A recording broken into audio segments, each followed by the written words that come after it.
minha caminhada cristã, desde que eu comecei a fazer parte de um PG. A minha entrada num pequeno grupo não só foi, mas tem sido algo muito bom para o meu crescimento espiritual, porque além de fazer amigas e compartilhar conhecimento bíblico, eu aprendi mais sobre o que Deus espera de mim, não só como jovem, mas como serva. Eu já fui liderada, hoje sou líder de PG, e a importância do PG na minha vida é tremenda. A partir do momento que eu consegui dar uma oportunidade a quem me liderava, e a partir do momento que as meninas que eu lidero hoje me deram uma oportunidade. Então tem sido um tremendo aprendizado, a forma que Deus tem falado comigo tem sido bem íntima através da vida de cada uma delas, e eu me sinto muito abençoada por fazer parte de um pequeno grupo. Antes de eu entrar no PG, eu era uma pessoa muito fechada em relação a aprender, a buscar mais da palavra de Deus e tudo mais. Eu não gostava, não me permitia aprender. E depois que eu entrei no PG, comecei a querer aprender, a querer buscar e ter vontade cada vez mais de ler, saber quem é Deus, né? Foi fruto do PG. Eu sou muito grata pelo PG e é muito bom também saber que vão ter pessoas ali para lhe ouvir, lhe aconselhar, não lhe julgar. Pessoas que vão estar orando por você, fazendo devocional. E saber que vão ter amigas pra vida toda, né? Que você pode contar coisas boas, ruins, enfim. Depois que eu comecei a fazer parte de um PG, eu me sentia muito bem em pedir ajuda, então eu sentia essa facilidade, sabendo que os conselhos que eu ia ter eram bíblicos. E pelo fato de ser entre meninas, muitas vezes eu queria falar sobre o assunto e ali eu me sentia muito confortável. Isso sempre foi maravilhoso. Isso fez com que eu aproximasse muito de Deus, por saber que eu estava tendo comunhão com pessoas mais perto, que tinham o mesmo objetivo que eu, que era adorar Ele. E depois de ser líder de PG, eu aprendi, assim, vendo nitidamente o quanto Deus é bom comigo, através da vida das meninas que eu discipulo. Eu vejo que, mesmo sendo tão pecadora, Deus ainda me usa da mesma forma, Ele faz com que eu olho pra Ele, querendo que Ele cresça, e eu sempre diminuo. Ele faz com que eu aprenda todos os dias sobre isso. Ver o quanto a graça dele é enorme na minha vida, mesmo sem eu merecer. Através da vida das meninas na minha vida e através da minha vida na delas também. Depois que eu entrei no PG, o que mais mudou na minha vida cristã foi a parte da devocional. Porque, infelizmente, muitas vezes a gente é inconstante nessa questão. Mas a gente não pode deixar de ser constante, porque é esse tempo que a gente tem para nos aproximar mais com Deus, é o nosso tempo com Ele, sabe? E assim, eu tive vários devocionais compartilhados e tal, e depois eu fui, peguei essa prática e trouxe pra minha vida, sabe?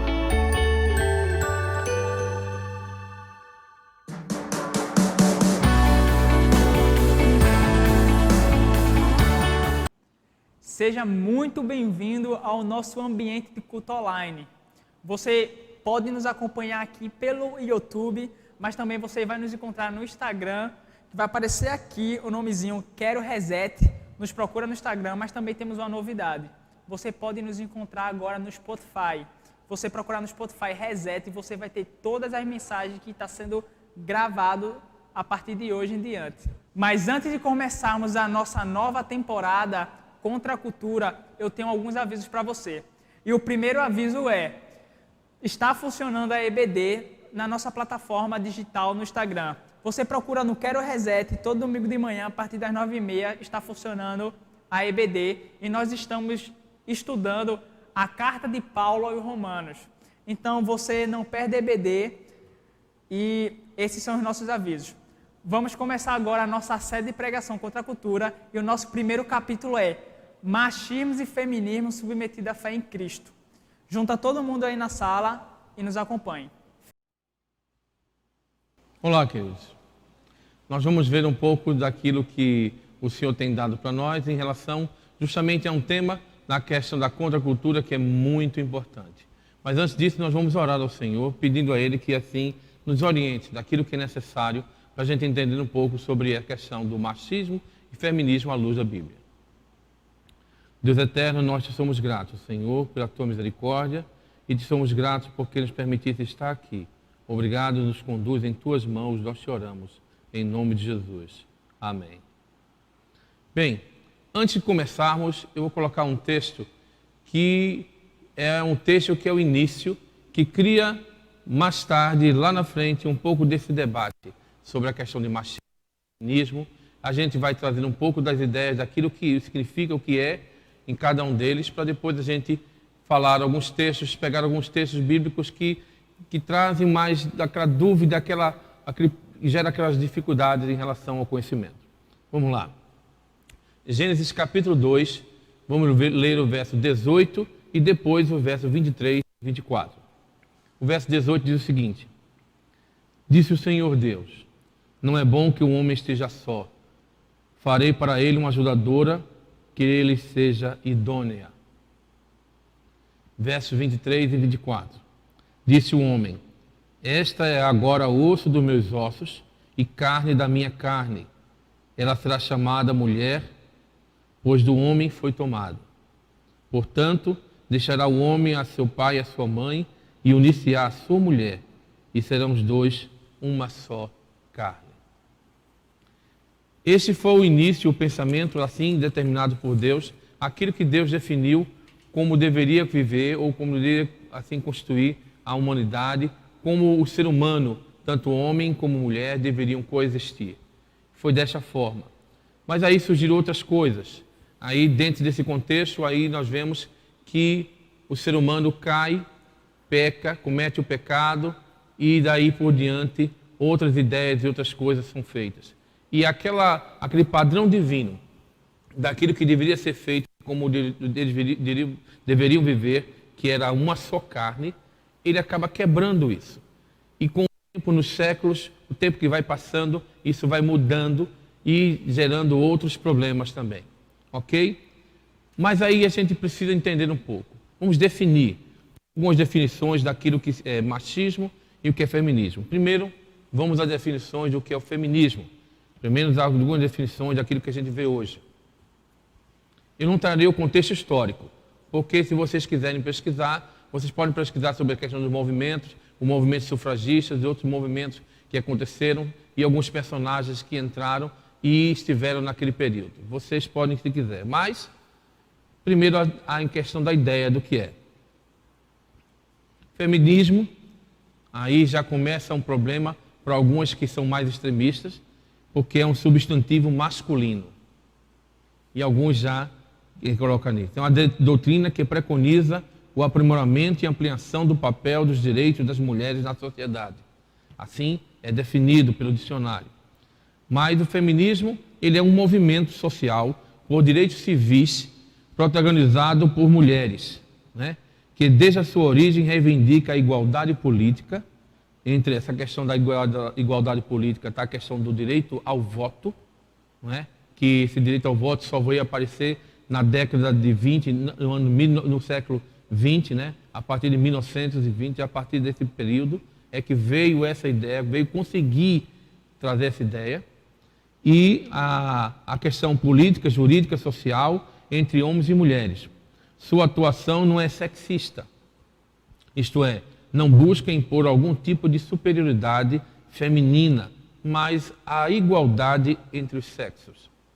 Pelo menos esse foi o pensamento inicial, essa foi a ideia que foi baseada, que foi criada na ideia da questão do feminismo. Era a busca de direitos e direitos iguais em relação tanto ao homem como à mulher. Só que o que é que o feminismo atualmente entende? Ele traz uma ideia de uma luta femista, né? Busca a igualdade dos direitos, a oportunidade, tratamento entre homem e mulher diferente, né? Que se desdobra em vários segmentos, né? Só que ele se pode exemplificar algumas coisas. De forma clara, o princípio de reunificação dos movimentos feministas, direito ao voto, ao poder, trabalhar, sair da vida doméstica, direito a candidatar, a entrar para a política, se vestir de forma como mulheres quisessem, de terem salários iguais aos homens, etc. E essa guerra ainda continua até hoje. Só que, nesse grupo, se desenvolveu um outro grupo, um pouco extremista, chamado femista, né? Que é o feminismo que veio, era um movimento político-filosófico, né? Que não busca simplesmente a questão do direito, a igualdade de direitos, mas colocar a questão da superioridade feminina em relação ao masculino. Ok, mas o machismo, né? Alguns têm vários exemplos de machismo porque acusa e coloca que a nossa sociedade é machista. É interessante que eu vi uma socióloga num debate na televisão e ela disse que o machismo ele é prolongado e é propagado pela própria a autora que educa o seu filho. Ou seja, essa socióloga gerou um problema para si mesma, dentro desse grupo feminista, porque ela disse que as mulheres eram culpadas do machismo, do continuismo do machismo. Mas esse é um problema, isso aí é irrelevante. Mas o machismo é uma prática, né, de pessoa que acredita que os homens e as mulheres têm papel diferente na sociedade, só que, né, um está acima do outro, né? Então, a sociedade é a responsabilidade do homem de prover, proteger, defender. Só que o machismo em si, hoje, principalmente a ideia mais colocada, é que é um preconceito que exerce, né, uma função social de dominação dos homens sobre as mulheres, inferiorizando as mulheres e com a finalidade de controlar comportamentos. É claro que a sociedade cresceu dentro dessa ideia e isso veio desenvolvendo. E se vocês pararem para pensar, quando a gente começa a analisar e observar o texto que a gente leu, né, é que a gente vai iniciar nesse texto de Gênesis, a gente vai perceber que Deus não estipulou, não determinou desta forma. O pecado do ser humano, acabou levando a essas consequências e essa igualdade que Deus estabeleceu, né, com essa igualdade de ideias e igualdade também de responsabilidades, cada um tinha a sua responsabilidade para trabalhar. Isso foi distorcido ao longo do tempo por conta dessas questões, a arrogância, de medo, também de luta de poder, e assim foi. Isso foi desenvolvendo, crescendo e foi transformando a sociedade no que a gente vê através da história hoje. Eu fiz uma rápida pesquisa na internet também e percebi que vários artigos relacionados entre machismo e feminismo, em relação à Bíblia, todos eles, sem exceção, são tendenciosos. Não há uma exceção neles. Todos eles são tendenciosos, né? Levam a interpretação equivocada e parcial do entendimento bíblico em relação aos papéis do homem e da mulher. Em alguns desses artigos de intenção machistas também, né? Na área de direito, sociologia, jornalismo, religião, psicologia e até teologia. Tem artigos de pastores, doutores e pastoras, doutoras também, em cima dessa questão dessas teses, alguns também de estudantes de teologia, que são totalmente parciais e utilizam a interpretação do texto bíblico de forma equivocada em relação a esses papéis. E vários deles trazem uma perspectiva assim, bíblica muito errada, usam textos também de forma distorcida, né? E de forma tão distorcida, né? E nós trataremos um pouco brevemente, porque é um tema muito extenso, muito grande, não dá para a gente trabalhar ele em vários detalhes. Então vamos nos ater em alguns textos, em alguns detalhes menores, para a gente ter um entendimento maior daquilo que Deus pensa do papel entre homem e mulher, sobre a questão que na ideia divina não existe machismo e nem existe feminismo, dentro da ideia divina da construção familiar que Deus assim estabeleceu. Então, essa interpretação do lado do machismo para puxar os textos bíblicos, interpretar contra mulheres, para assim submeter as mulheres, e também das formas das mulheres para submeter os homens, é completamente equivocado, né? Dentro do aspecto que a gente achou e pesquisou também. Muito bem, vamos entender um pouco sobre isso. O texto que nós lemos, que é Gênesis, ele vai trazer uma ideia, ele inicia dizendo o seguinte: não é bom que o homem esteja só. É interessante quando a gente pensa nisso, quando ele fala, ele vai dizer, não é bom que esteja só. Ele criei uma ajudadora, ou algumas versões trazem auxiliadora, que ele seja idônea. Pega essa palavra, idônea. Você sabe o que significa? Sabe o significado da palavra idônea?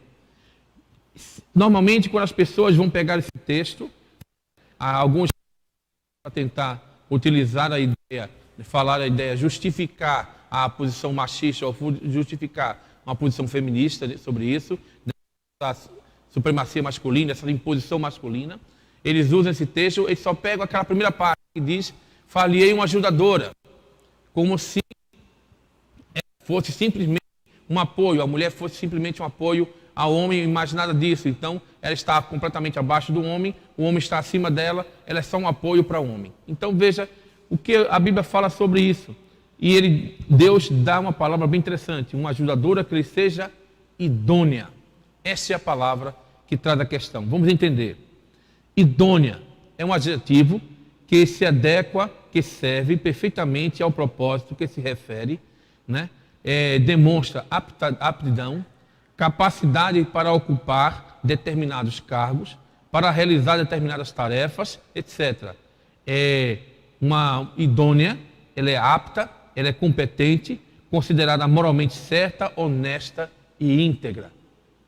Veja, se dentro da sociedade, se dentro do contexto humano, dentro do contexto familiar e dentro dessa criação daquilo que Deus propôs, se a interpretação tivesse sido correta, perceberíamos então que as interpretações criadas dentro de todos esses anos, dessas épocas passadas, foram completamente equivocadas.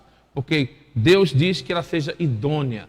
Idônea é uma pessoa que é apta para ocupar, tem capacidade para fazer algo, é uma pessoa competente e é uma pessoa honesta e íntegra. Ou seja, uma pessoa idônea, ou seja, uma auxiliadora idônea, é uma auxiliadora competente para realizar aquilo que é necessário.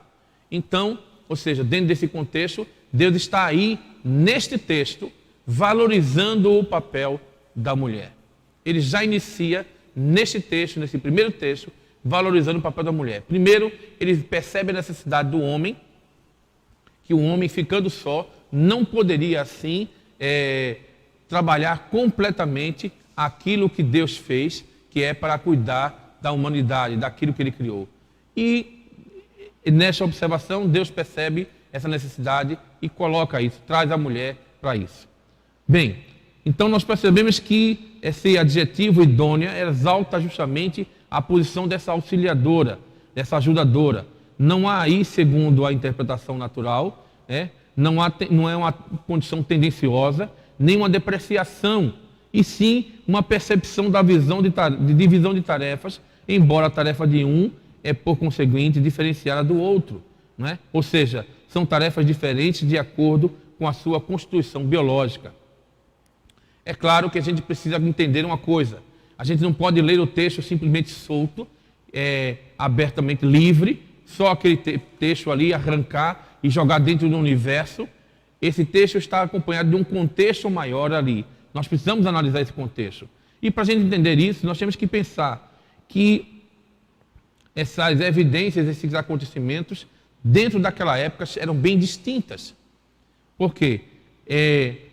Foram períodos diferentes, de vivência diferente, de crescimento diferente, de desenvolvimento diferente, através de séculos e séculos, através até de milênios, e é toda essa formação, a formação familiar, onde no passado o homem ele era responsável por prover o alimento, o sustento da casa e a guarda da sua família. Então ele protegia a sua família, protegia a sua casa e brigava pelo sustento. E ali a mulher ia cuidar daquele espaço onde eles estavam ali, que estava se tornando o seu lar, cuidar daquele espaço e cuidar dos filhos que nasceriam, para que eles pudessem ser educados. E assim era reproduzido esses fatores, ou seja, as mulheres eram ensinadas a fazer isso, a cuidar do lado da sua família, cuidar desse lado, e o homem era ensinado a prover aquilo que era necessário para a alimentação e o sustento e o cuidado e a guarda da família. Só que as épocas foram passando, o tempo foi passando e a sociedade foi mudando, foi se modernizando, é claro, dentro do seu contexto de modernidade. Então, cada uma foi se aprimorando. E aí o ser humano constituindo cidades, foi aparelhando mais a situação, já havia uma casa mais confortável, já havia um teto onde podiam ficar. Então, essas coisas foram modificando, então sentiu-se necessidade de outras coisas.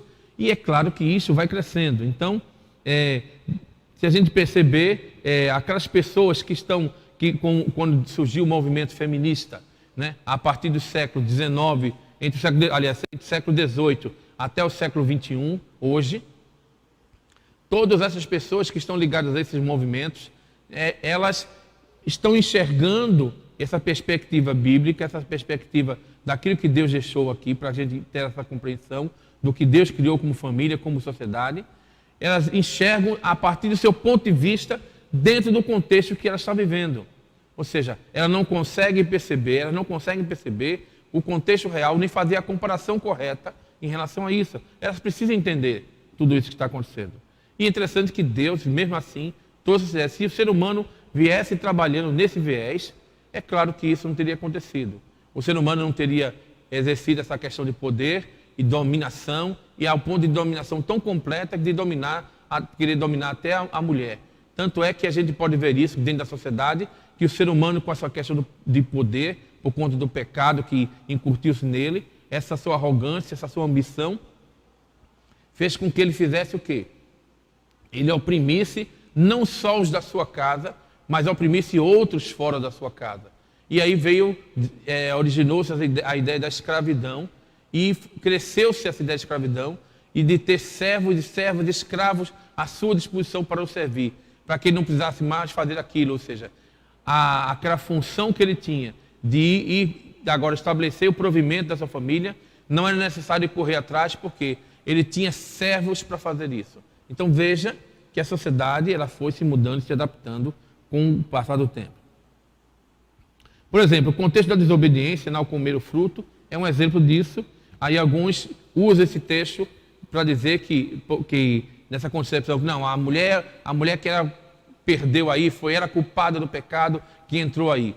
Se nós analisarmos o texto corretamente, de Gênesis, capítulo 3, quando a questão do pecado, vai perceber que o homem estava lá na hora, no mesmo momento em que a mulher estava sendo lá tentada pela serpente. Veja, o outro texto que traz esse assunto. Então, a mulher estava lá, mas o homem também estava junto. Então, se um cometeu o pecado, se um desobedeceu, o outro também desobedeceu juntamente com ele. Entende? É exatamente isso. Então, a gente poderia perceber aí a inércia de Adão, ou seja, a função que ele devia ter estabelecido, que Deus colocou para ele não fez, ele ficou inerte ali, acomodação, um desejo talvez de pagar para ver e esperar o que ia acontecer com ela, e aconteceu aquilo, ela viu que não deu nada e correu atrás. Ou seja, o homem, ele foi culpado também nessa condição de correlação. Por isso que o apóstolo Paulo vai falar em Romanos que o pecado entrou no mundo por conta de um homem. Ele não cita aí como a mulher, ele disse o pecado entrou no mundo por um homem, e por um homem o pecado sai, justamente Jesus Cristo. Então veja que o apóstolo Paulo faz referência a isso em relação a esse ponto, e ele usa o homem, ele não coloca a mulher nessa forma. Mas, é claro, há outro texto de Paulo que ele vai colocar a questão da mulher. Nós temos um outro texto para a gente analisar. 1 Coríntios, capítulo 11, de 7 a 10. É um texto meio controverso também, que o apóstolo Paulo fala, só que a interpretação também é de forma errada. Certo? Veja o que diz. O homem, pois, não deve cobrir a cabeça, porque é a imagem da glória de Deus, mas a mulher é a glória do homem. Porque o homem não provém da mulher, mas a mulher do homem. Porque também o homem não foi criado por causa da mulher, mas a mulher por causa do homem. Portanto, a mulher deve ter sobre a cabeça sinal de poderio por causa dos anjos. Opa! Aí a declaração de Paulo aí vai dizer, poxa, Paulo é um completo machista, está dizendo que a mulher tem que estar lá com a ideia de subserviência completa ao homem, ele está lá, ou seja, veja, a ideia está bem diferenciada, porque quando a palavra chega para falar de submissão, acha que a ideia distorcida da palavra submissão é que ela está abaixo dele. Não. Submissão quer dizer sob a mesma missão. Então, ou seja, a ideia é que se está sob a mesma missão, os dois estão juntos, em forma igual, ali, sob a mesma missão de fazer aquilo. Mas, o que Paulo está trazendo aqui, dentro desse contexto, é em relação, por isso que a gente não pode pegar isso livre, o texto fora dessa forma assim, isolado. Veja que interessante, que esse contexto, o apóstolo Paulo estava falando a igreja de Corinto, que vivia dentro de uma comunidade pagã, que tinha adoração a vários deuses, inclusive a maior quantidade de panteão de deuses que tinham lá eram deusas. E tinham sacerdotisas cultuais, e outro, então, essa adoração era forte lá. E eles evocavam isso, exaltavam essas deusas, e todo esse culto exaltava, sobremaneira, a condição da mulher. E isso inferiorizando a questão do homem. Então o apóstolo Paulo ali, dentro da igreja, ele vai tentar estabelecer uma ideia de equidade ali. Ele vai quebrar isso. Ele vai dizer, opa, calma, não é dessa forma que tem que ser. Para aqueles que estavam se convertendo, entrando na fé ali, pudessem entender que o cristianismo era diferente do paganismo que eles estavam vivendo lá, do que eles viviam. Aquela realidade era diferente. Aí você vai dizer, não, mas o que ele falou antes? A gente tem que também continuar lendo o texto para ver o que ele falou depois. O mesmo capítulo 11, a partir do verso 11, nós lemos até o 10. A partir do verso 11, 1 Coríntios 11, de 11 até o 12, ele diz o seguinte: todavia, nem o homem é sem a mulher, nem a mulher sem o homem, no Senhor. Porque, como a mulher provém do homem, assim também o homem provém da mulher, mas tudo vem de Deus. Veja que o apóstolo Paulo puxa o quê? A ideia da unidade aí. Ou seja, todos estão debaixo de quem? De Deus. Ou seja, se há alguém que está acima de alguém, é Deus que está acima da sua criação, que é o homem e a mulher. Ou seja, os dois, um vem do outro. Ou seja, um são parte do outro e um vem do outro. Então, veja a ideia que Paulo está trazendo aqui, é uma ideia de unidade. Então não há essa ideia, esse texto isoladamente vai dar uma ideia completamente diferente daquilo que o apóstolo Paulo está dizendo. Mas o apóstolo Paulo está direcionando da questão da unidade. Então a ideia do homem ser melhor, maior, estar acima da mulher, impor sobre as coisas, não, está errado isso, porque o homem vem da mulher. E a ideia da mulher estar acima do homem também, e ser supremacia sobre ele, e ser imperiosa sobre ele, também não pode, porque a mulher também vem do homem. É isso que ele está dizendo. Ou seja, se há alguém que é superior a alguém aqui, Deus que é superior a todo mundo. E é isso que ele coloca. Ou seja, tanto o homem vem da mulher, a mulher vem do homem, e ele diz o quê? Mas tudo provém de Deus. Ou seja, Deus é que é o ser absoluto que está acima de todas as coisas. Então, tanto o homem como a mulher tem que estar na posição de humildade ali, e os dois estão aí nessa ideia que o apóstolo Paulo traz na continuação desse texto, é uma ideia de unidade. Os dois estão ali, no mesmo nível de unidade, de fé, um com o outro. E a gente tem que entender que ele está colocando para que ambos estejam interagidos ali e se ajudem. Por quê? Quando o apóstolo Paulo vai no capítulo 12, o capítulo desse aqui, o apóstolo Paulo vai falar sobre a comunidade cristã, sobre a igreja. E ele vai dizer o quê? Que a igreja é um corpo. E o corpo tem muitos membros. E os membros são o quê? Ligados um ao outro. Então, o corpo, todo o corpo, nenhuma parte do corpo é mais importante do que a outra. E ele vai dizendo, o pé não pode dizer ao olho, porque eu sou o pé, eu sou melhor que ti. Ou seja, o olho também não pode dizer ao pé que é melhor que ele. E ele vai dizendo isso. E ele diz também, se todo o corpo fosse olho, onde estaria o olfato? Né? Se todo o corpo fosse o olfato, onde estaria o ouvido? E assim ele vai trazendo essa ideia para que a gente possa compreender o quê? Essa ideia de unidade. Somos partes um do outro. Então, é uma parte. Por isso que Deus vai dizer, nessa constituição da família, nessa formação que ele dá lá, que os dois serão uma só carne. Tanto o homem como a mulher serão uma só carne. Então, não há essa questão de distinção, quem é maior, quem é menor. Não existe isso. Os dois são parte um do outro para formar essa comunidade, formar essa família que assim Deus estabeleceu. E os dois trabalham juntos, são partes. Então, é como um corpo, cada um está ligado, cada um tem uma função diferente, uma função necessária para que o corpo todo possa fazer aquilo que ele precisa fazer. Ok? Então é importante que a gente entenda isso. A outra interpretação errônea sobre a questão do feminismo mais extremo, quando que a mulher é dona do próprio corpo. Aí você vai dizer, a mulher é dona do próprio corpo? Elas pelo menos pregam isso. Só que o apóstolo Paulo também instrui a igreja em 1 Coríntios capítulo 7, e ele vai dizer, o marido pague à mulher a devida benevolência, e da mesma sorte a mulher ao marido. E ele vai dizer, a mulher não tem poder sobre o seu próprio corpo. Da mesma forma, também o marido não tem o domínio para o seu próprio corpo. Ou seja, da mesma forma o marido não tem poder sobre si.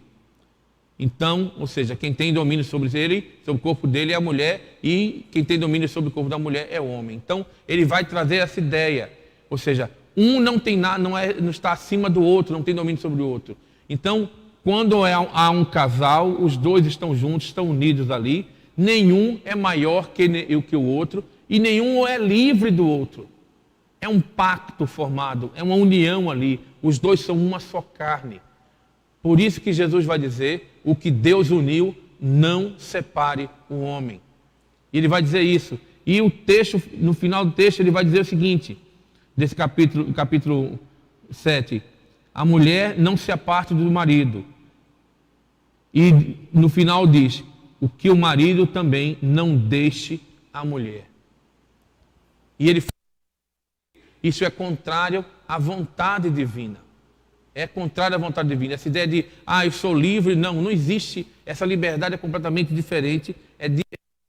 Não existe essa divisão. Então, a gente tem que entender esse ponto.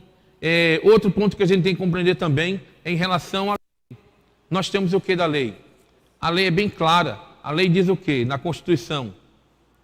Homens e mulheres são iguais perante a lei. São iguais em deveres, em direitos, são iguais. Então, aqui é estabelecido isso. É claro que essa luta foi antiga, foi muito grande. A mulher, para conquistar esse direito de igualdade perante a lei, infelizmente, veja que Deus, como Deus estabeleceu a regra, como Deus estabeleceu aquilo que Ele criou, era para ser desta forma, esta unidade, um completando o outro, a mulher sendo uma auxiliadora idônea sobre a vida do homem, dando esse apoio necessário, uma auxiliadora competente ali para completar e ajudá-lo, ou seja, os dois estavam se completando, por quê? Afinal, os dois eram uma só carne, foi assim que Deus estabeleceu. O pecado gerou isso e o ser humano acabou partindo para esse lado. Infelizmente, pensadores religiosos da época deturparam o texto sagrado. Eles desviaram da verdade, daquilo que estava corretamente descrito aqui, na definição correta de um texto sagrado. E por interpretarem de forma errada, eles estabeleceram essas ideias, essa partição, essa diferença, e quebraram essa unidade com aquelas ideias que interpretações erradas do texto bíblico, do texto sagrado, daquilo que Deus estabeleceu. E gerou este problema. E aconteceu o quê? A sociedade foi se apertando, se tornando tão assim nessa visão política falada machista, onde o homem estava acima de tudo, dominava sobre tudo e a mulher não tinha direitos nenhum. E é claro, isso impulsionou, a partir do século XVIII, século XIX, essa luta dos movimentos feministas para conseguir e atingir seus objetivos de ter essa igualdade política em relação ao homem. Mesmo direito a trabalhar, direito ao voto, direito a mesma diferença da sociedade, ao mesmo respeito à sociedade, os mesmos direitos legais segundo a lei. Ou seja, as mulheres brigaram por isso no passado. Interessante que elas não estavam se apercebendo, mas elas estavam lutando por um direito real que estava estabelecido na palavra de Deus.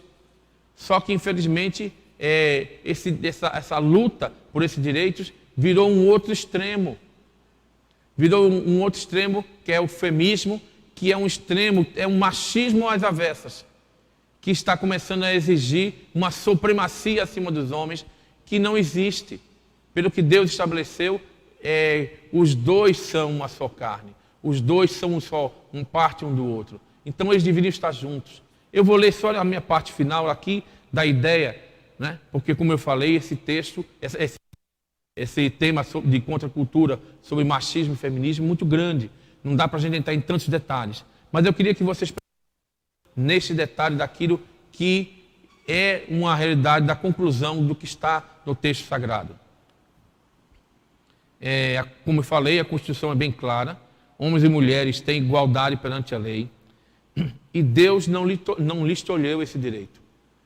Você não pode, se você é feminista, não pode dizer que Deus foi por conta de Deus, daquilo que estava na Bíblia, que disse que a mulher não tinha direitos. Não é verdade. Deus não estabeleceu dessa forma.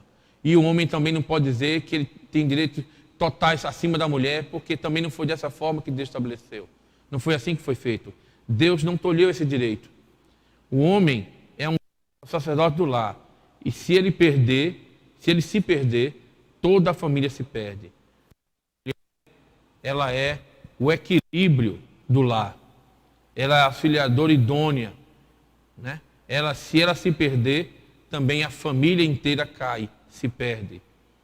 Então a gente tem que lembrar, ambos serão uma só carne. No passado, o homem é o único provedor do lar. Hoje, isto é compartilhado com a sua ajudadora idônea. A mulher hoje trabalha. Então, ela já há uma divisão de tarefas diferente. Mas por conta dos pecados de ambos, tanto homem como mulher, essas coisas têm distorcido e têm causado problemas. Lembre-se que a educação dos filhos fica hoje designada a terceiros. No passado, a educação principal dos filhos estava nas mãos das mulheres. Depois foi se escanteando e passando depois a terceiros. A luta pela liberdade feminina, pelos direitos femininos, né, direito das mulheres também, de igualdade perante a lei em relação aos homens, partindo num extremo tão grande que hoje nenhum dos dois estão mais focados na educação dos filhos. Porque Deus colocou dessa forma que os dois estariam, porque os dois eram uma só carne, e se eram uma só carne, são filhos. Os filhos eram para ser educados e cuidados por essa única unidade de uma só carne desse casal. Então a educação pertencia aos dois. Hoje, infelizmente, partindo para os terceiros. É uma terceira via que está aparecendo aí para educar os filhos. Os filhos não são mais educados pelos pais. E muitas vezes os pais reclamam por isso, justamente porque tanto ele como ela se perderam e está quebrando a família. Tudo realmente por conta do pecado. O que deveria ser compartilhado não está sendo mais compartilhado. As mulheres querem o direito de ser homens, no sentido de autoridade no lar. E os homens querem ser auxiliadores. Alguns deles estão lá, não fazer nada, não cumprir o seu papel. Estão fugindo do seu papel, da sua responsabilidade que foi designada. E as mulheres agora também estão fugindo também do seu papel. Ambos estão distorcendo os papéis que Deus estabeleceu. É uma completa inversão de valores e de papéis. E o que isso tem causado na nossa sociedade? Tem melhorado a sociedade? Em que aspecto tem melhorado? Não há melhoras nisso. Pelo contrário, falhas na educação dos filhos, violência no lar, lares rompidos, desmonte completo a ideia de família segundo Deus propôs, que é justamente essa união, essa unidade de uma só carne. E agora esse novo viés está aparecendo agora, mostrando um lado agradável de uma solução inadequada segundo os padrões divinos, né? Um novo tipo de família está aparecendo. E a busca por direitos virou exigência. A busca por liberdade virou busca por libertinagem. A busca por espaço virou uma tomada de espaço do outro. Ou seja, como se fosse uma guerra, uma conquista, conquistar o espaço do outro, tomar o espaço do outro para demonstrar uma demonstração de poder.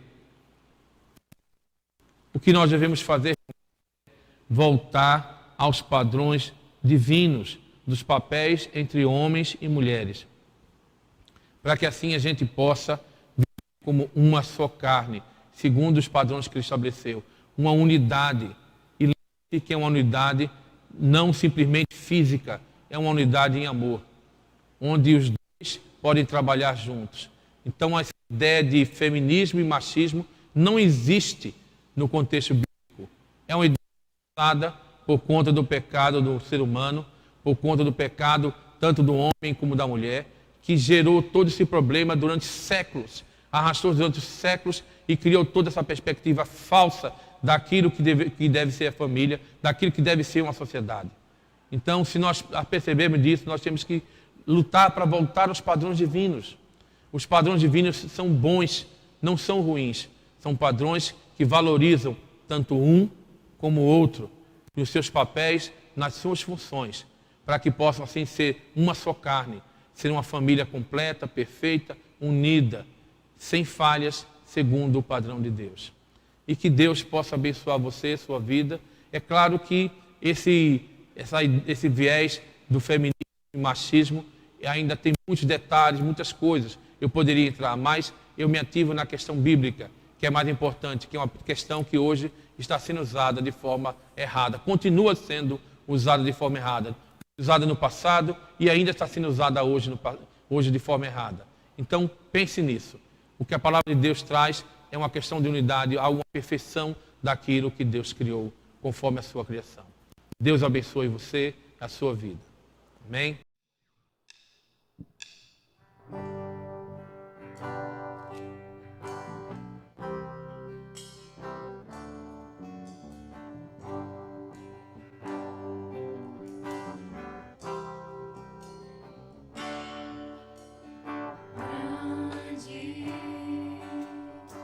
Senhor, e muito digno de louvor,